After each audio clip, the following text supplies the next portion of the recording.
যুদ্ধের শুরু থেকে দীর্ঘ সময় জনসম্মুখে দেখা যায়নি তাকে। ইসরায়েলের প্রধানমন্ত্রী বেনিয়ামিন নেতানিয়াহুর এই দীর্ঘ অনুপস্থিতি জন্ম দিয়েছিল অজস্র রহস্যের। রাজনৈতিক অঙ্গন থেকে শুরু করে সাধারণ মানুষের মনে প্রশ্ন জেগেছিল, নেতানিয়াহু কি তবে আর বেঁচে নেই? কেউ কেউ আবার দাবি করেছিলেন যুদ্ধের কঠিন পরিস্থিতিতে তিনি হয়তো কোনো গোপন বাংকারে আত্মগোপন করেছেন। জল্পনা কল্পনা যখন তুঙ্গে, ঠিক তখনই সামনে এলো একেবারেই অবিশ্বাস্য ও অকল্পনীয় এক সত্য, যা শুনে হয়তো মুসলিম বিশ্বের অনেকেই খুশি হবেন।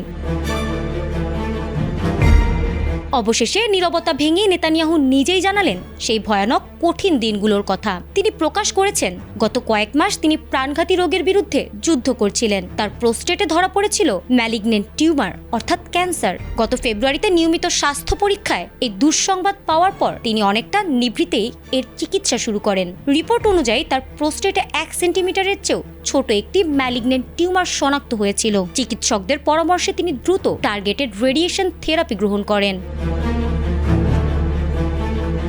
নেতানিয়াহু জানিয়েছেন ইরান ও তার মিত্ররা যাতে এই অসুস্থতাকে ইসরায়েলের দুর্বলতা হিসেবে ব্যবহার করতে না পারে, সেজন্যই তিনি বিষয়টি এতদিন সম্পূর্ণ গোপন রেখেছিলেন। তবে ক্যান্সারটি একদম প্রাথমিক পর্যায়ে ধরা পড়েছিল। বর্তমানে তিনি সম্পূর্ণ সুস্থ এবং তার শরীরে ক্যান্সার কোষের আর কোনো অস্তিত্ব নেই বলে চিকিৎসকরা নিশ্চিত করেছেন। মৃত্যুর গুজব আর আত্মগোপনের জল্পনাকে উড়িয়ে দিয়ে তিনি এখন আগের চেয়েও বেশি আত্মবিশ্বাসের সাথে রাষ্ট্রীয় দায়িত্বে ফিরেছেন বলে জানিয়েছেন।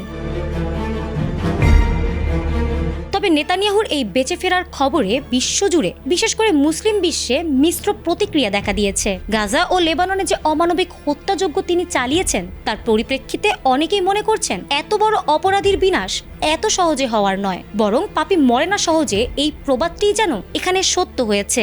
সামাজিক যোগাযোগ মাধ্যমে অনেকেই মন্তব্য করছেন এই অভিশপ্ত শাসকের পতন হলেই কেবল মধ্যপ্রাচ্যের শান্তির সুবাতাস বইতে পারে। ফারহানা হক, ATN বাংলা।